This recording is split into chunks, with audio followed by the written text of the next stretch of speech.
diputado Budassi, en uso de la palabra. Gracias, señor presidente.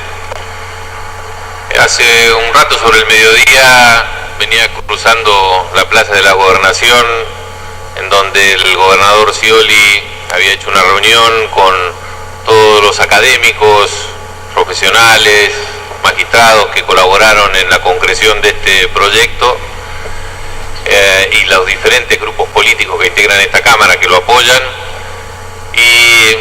venía pensando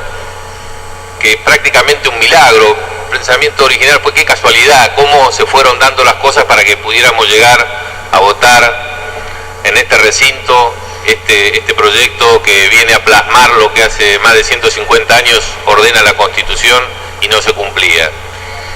Pero recordé después una frase de Einstein que decía: Dios no juega los dados. Una frase que me ha interesado porque Einstein era ateo, agnóstico, y siempre me llamó la atención ver de dónde venía esta frase, y era una carta que él le dirigía a un físico alemán que propugnaba una suerte de teoría del caos, que las cosas aparecían así en la inestabilidad de la física poco por acaso, y él le decía que existe un orden que quizás sea difícil que nosotros podamos entenderlo, pero que regula un montón de cosas y que quizá explique por qué hoy estamos aquí. Y este orden abstracto se concretó primero en la decisión política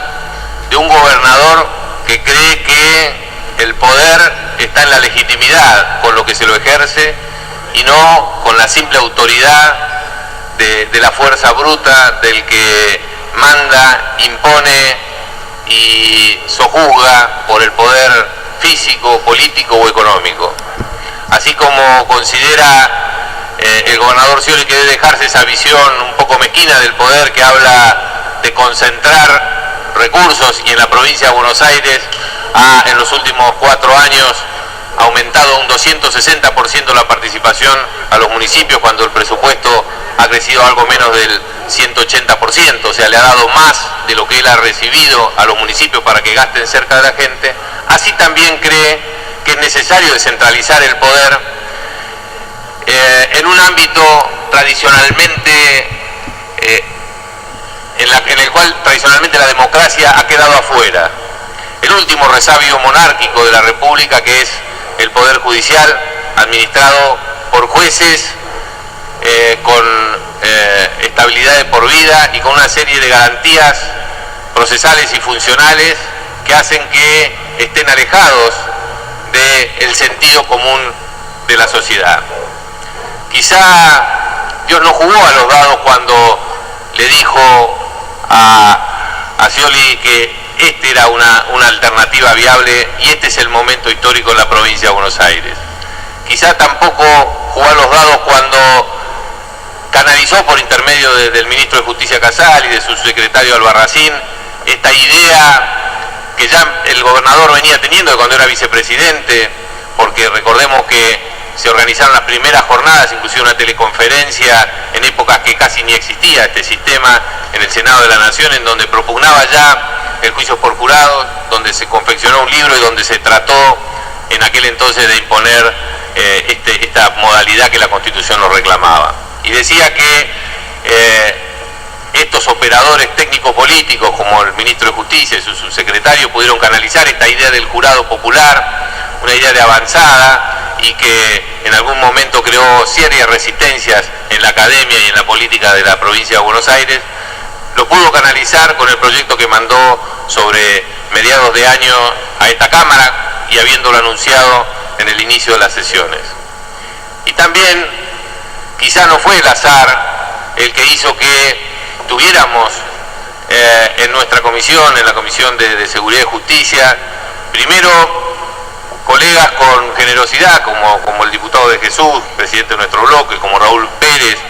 como el diputado Caviglia, que tenían sus propios proyectos y no dudaron en sumarlos al proyecto del Ejecutivo para que entre todos podamos tratar de lograr esa sintonía en la letra chica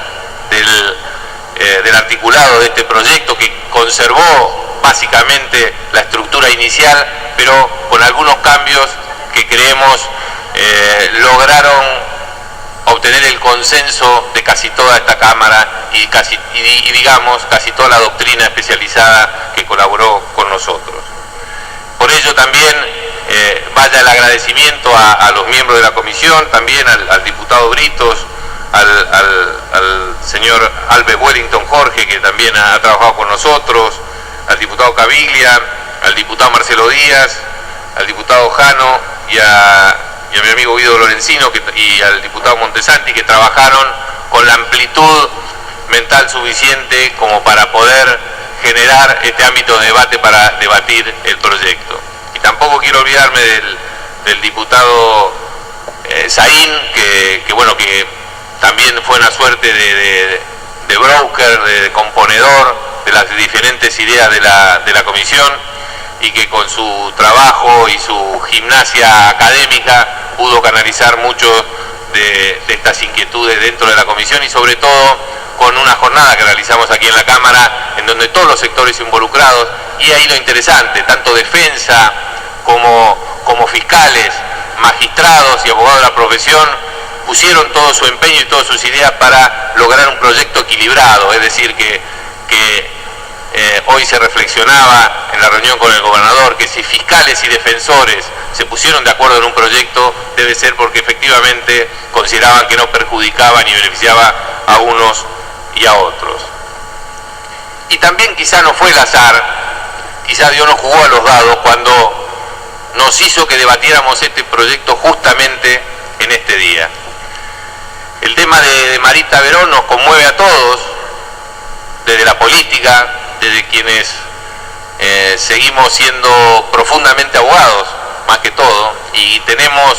un profundo respeto por nuestra profesión y por la administración de justicia.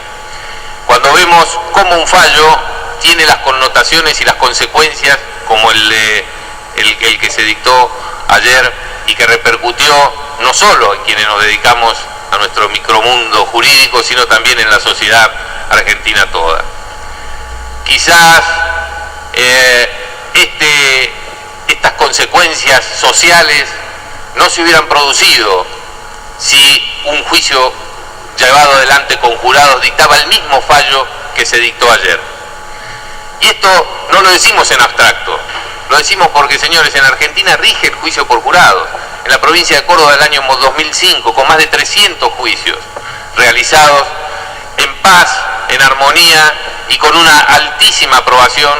no solo por parte de la ciudadanía, sino por quienes participan en estos procesos judiciales. Y decimos que no hablamos en abstracto, porque hubieron muchos casos conmocionantes socialmente en la provincia de Córdoba, como por ejemplo uno que está vinculado a la política, el caso del asesinato de un senador, Regino Mathers, a quien la sociedad y la prensa había ya dictado una sentencia mediática, entre comillas, en contra de un ex legislador. Hubo un tribunal de juicio por jurados que absolvió al supuesto culpable o al ya precondenado, y ninguna reacción social hubo, porque el pueblo reconoció que quien había tomado esta decisión habían sido parte de ellos, eran ellos mismos los que habían tomado esta decisión. Hubo otro caso en la ciudad de San Francisco, una pueblada de más de 4.000 personas en un pueblo relativamente chico, allá por el año, un hecho en el 2007, pero que fue juzgado en el año 2011, en donde luego de esta pueblada, en este homicidio donde se culpaba al viudo de la víctima, se dictó un fallo absolutorio, y también la sociedad lo tomó con calma y con el convencimiento que quienes habían decidido no eran, como vimos en el cuestionamiento que se ha realizado ahora a estos magistrados tucumanos, en donde se le veía como seres fuera del contacto de la sociedad, y cuando se evaluaba a su conducta, se la evaluaba a la luz de quiénes eran sus contactos políticos, cuáles eran sus antecedentes, si tenían o no vocación de ascenso o intenciones políticas con el fallo. En estos jueces que nosotros, y también debemos hacernos cargo de la política, son permeables a las presiones políticas y también permeables a las presiones sociales, como cualquier jurado, como cualquier persona que habita en esta sociedad tan mediatizada y con tantas presiones externas. Es muy diferente, reitero, si este fallo hubiera sido dictado por alguien que tuviera esta temporalidad, a quien el sorteo lo ungió para decidir un caso determinado, que piensa como alguien común, que toma en sus manos con una responsabilidad especial el hecho de ser jurado. Y esto también me invito a que consulten el Centro Núñez de Estadísticas de Córdoba, en donde se analizan cuál es la visión de los ciudadanos antes de participar en un jurado y después de participar en un jurado, cómo es su visión de la justicia y cómo es su visión del proceso judicial, en donde llegan con un altísimo grado de desencanto y se van con más de un 90% de aprobación de lo que le ha tocado experimentar, y calificaban como bueno o muy bueno el sistema de participación popular dentro de la justicia. También es importante destacar algunos puntos interesantes de este proyecto que, como digo, ha sido fruto del trabajo y del consenso entre el Poder Ejecutivo, los diferentes bloques políticos que integran esta Cámara, y también la gran ayuda que hemos tenido desde los sectores académicos. El primer punto es una decisión que nos llevó su tiempo tomar. ¿Debe ser el juicio por jurados obligatorio o es potestativo para el imputado? Bueno, la verdad que la mayoría, incluso en los tribunales clásicos como los ingleses o los norteamericanos, la opción es en general del imputado, y también se ha tomado así en este proyecto. Quedará para una etapa posterior debatir si efectivamente esto debe implantarse obligatoriamente o se lo debe conservar como un derecho del imputado. Pero a primera vista es también una visión prudente para que, bueno, cuando esto esté en vigencia, que creemos que ya el año que viene vamos a tener juicios por jurado en la provincia de Buenos Aires, podamos evaluar cómo va funcionando cuando los imputados empiecen a tomar estas decisiones trascendentes para su vida y para la evaluación de sus conductas. Por otro lado, en la evaluación del juicio por jurado también se ha tomado el clásico número de 12 y se ha tomado especial precaución de garantizar la imparcialidad de este tribunal. Básicamente esta es otra de las garantías fundamentales que en la actualidad no se las toma con tanta amplitud a favor del imputado. Y ello pues existen primero las causales clásicas de excusación y recusación en relación a los jurados que van a participar. De un amplio número que se sortean inicialmente, de los 48 que se sortean, los imputados van a poder recusar sin causa algunos de ellos, simplemente por alguna intuición, y en esto lo vemos cómo va a tener también que cambiar el ejercicio de la abogacía. Esto también está dado por ese nuevo cambio de paradigma que va a hacer que la abogacía también tenga que tener, primero, una cuestión fundamental: analizar la estructura mental y psicológica de cada uno de los jurados que va a intervenir, primero para tratar de obtener información a ver si efectivamente tienen algún tipo de sesgo en contra del imputado o a favor del imputado, y lo mismo en cuanto a la otra obligación republicana que se va a cumplir con el juicio por jurados. Otra de las estructuras básicas que tiene el juicio por jurados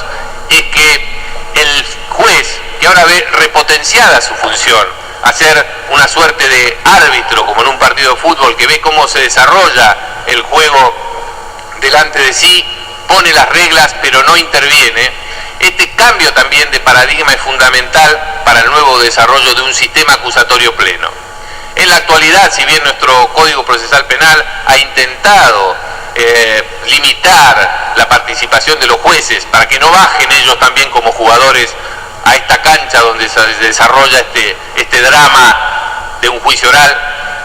en realidad quienes asistimos a los juicios orales vemos que esta idea inquisitoria del juez que pregunta, del juez que se involucra, es difícil de erradicar. En el proyecto se ha tenido mucho cuidado de cambiar este concepto. El juez va a ser simplemente un árbitro, que va a poner las reglas del juego, pero que no va a embarrarse en esa cancha y va a dejar que sean las armas paralelas del fiscal y del defensor quienes ayuden a desenvolver esta trama para que los jurados se convenzan por la absolución o por la condena del imputado. Y aquí otro tema también que hablamos de la República, que ingresa con fuerza en en este proyecto o con la idea de nuestro constituyente del juicio por jurado. Una vez estamos aquí con algunos de los que hoy nos acompañan, como el doctor Harfuch, del INESIP, o el doctor Danillo Fernández de la Asociación Argentina de Juicios por Jurado, realizando un simulacro, y cuando terminó el simulacro se nos acercó una señora que nos dijo: miren, la verdad, yo fui víctima de un delito grave. Mi marido falleció a causa de un robo que se realizó en nuestra vivienda, y yo asistí al juicio. ¿Y sabe qué? No entendí lo que pasó en el juicio. En cambio, en este simulacro, sí, porque ustedes hablaron en castellano. Y esta es la república que ingresa en el juicio por jurado. Esta es la obligación que vamos a tener nosotros, no de hablar en este argot difícil, en este lenguaje de iniciados, en el cual nos entendemos entre nosotros, y no solo las partes, no solo la víctima, sino el propio imputado. Y eso es una práctica que se ve diariamente en nuestros tribunales. Miran absortos un espectáculo que no entienden. Acuden a un teatro en el que le hablan en otro idioma y que finalmente alguien le dice: sí, resultaste condenado o resultaste absuelto, pero no alcanza a entender el porqué. Reitero, nuestro argot de abogado ha dejado de ser inteligible para la gente común. Entonces esto nos va a obligar a tener que convencer a 12 personas comunes y no hablar entre nosotros de abstractas teorías alemanas, sobre todo que los penalistas son muy adictos, diría, a ellas, y comunicarnos entre nosotros, entre la gente, que la gente común nos entienda, que el imputado nos entienda, y que esta señora que fue víctima de un delito entienda por qué se condenó o se absolvió a quien era imputado de un delito. Y el juez va a tener un trabajo fundamental. El trabajo fundamental del juez va a ser guiar este proceso y dar las instrucciones al jurado. Porque hemos escuchado muchas críticas de que este jurado que se propone, que en definitiva va a responder a una pregunta sustancial, que es si un hecho se produjo y luego quién fue el responsable de la producción de este hecho, este fallo no va a ser fundamentado. En el proyecto se aclara específicamente que la respuesta a las preguntas que se le realizan y a las instrucciones que se les otorgan para el desarrollo del juicio van a ser suficientes de fundamentación. Va a ser el juez quien previamente va a confeccionar interrogantes, aclara el proyecto, lenguaje claro, sencillo, inteligible por cualquier persona,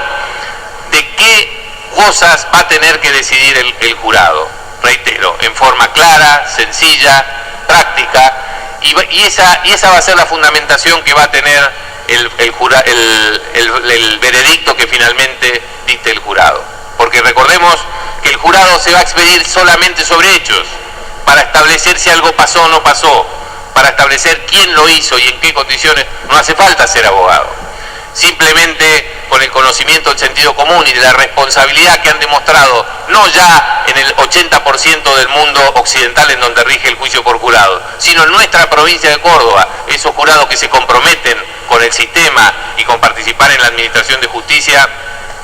esa respuesta a esos interrogantes son las que van a servir de suficiente fundamento. También es importante destacar que se cumple también con las restantes condiciones de la fundamentación del fallo. Como decíamos en primer término, porque es esta respuesta a los interrogantes que se realizan por parte del juez el que va a dar suficiente respaldo a la sentencia. En segundo punto, porque ya también en el fallo famoso Taxquet contra Bélgica, dictado en el año 2010 por la Corte por la Corte Europea de Derechos Humanos, se aclaró que si se cumplen con estas instrucciones y el imputado entiende por qué es condenado, allí existe una fundamentación suficiente del fallo. Y luego, también por una cuestión de sentido común, existen países signatarios del Pacto de Derechos Civiles y Políticos que tienen este sistema de juicios populares con un veredicto que se pronuncia por absolución o condena, que no han sido objeto de ningún tipo de cuestionamiento por parte de los organismos comunes que rigen a este tipo, o que controlan el funcionamiento de este tipo de tratados. Canadá, Estados Unidos, los países anglófilos del Centroamérica tienen este sistema y ninguna objeción legal se le ha hecho. Y finalmente, un último argumento. Recordemos, como dijimos al principio, que en nuestra provincia de Buenos Aires el juicio por jurados va a ser voluntario, es decir, en definitiva, el que va a tomar la decisión si se acoge a este derecho del imputado de ser juzgado por sus pares es el propio imputado. Así como el imputado puede decidir si toma un juicio pleno o hace un juicio abreviado, es decir, renuncia a determinadas garantías procesales, también puede renunciar en esta etapa a las garantías, entre comillas, que le otorga un proceso tradicional como que se lleva hasta ahora. Entonces, ya sea por principios generales, ya sea por este derecho a optar y a renunciar a determinados principios o privilegios procesales, creemos que no existe ningún óbice constitucional al funcionamiento del juicio por jurados en la provincia de Buenos Aires. Entonces, vamos a tener bien separadas las dos funciones, un jurado popular, democrático, que no va a tener ni las aspiraciones de ascenso, ni las aspiraciones políticas, ni el temor a las presiones políticas que quizá fundada o infundadamente tienen hoy nuestros jueces letrados. Este jurado popular va a también hacer una carga pública, pero una carga pública que, como vemos, reitero, en la experiencia cordobesa, se cumple con orgullo y le diría con esta vocación de cumplir con sus obligaciones ciudadanas. Prácticamente no existen excusaciones dentro del sistema cordobés. Y por otro lado,